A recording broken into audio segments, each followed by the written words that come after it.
because UHY is one of the most underrated words in your vocabulary, and you don't even know it. We live in a society that values what rather than why. And the question is, why? See, the true answer to that question is, we live in a fallen world. We live in a not perfect world. We live in an interesting world. We live in a lovely world. And so as human beings, we tend to be more attracted to results rather than reasons. Much more than we love the reason behind things, much more than we try to learn what goes on behind the scenes. We love the results. Much more than we want to learn the mind behind something. We love the thing.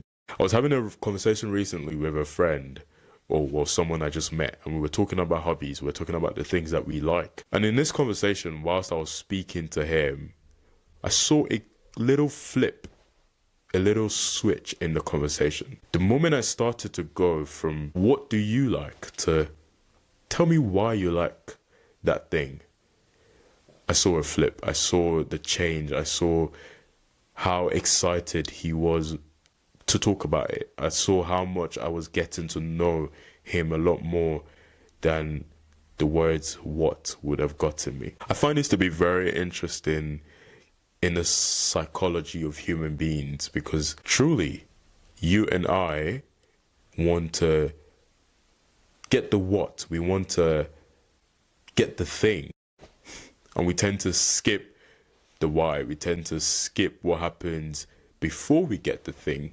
We tend to skip the reason behind the thing. In our daily lives, in our conversations, in our relationships, in our friendships, in our school, in our service, in our worship, in everything we do, especially in worship.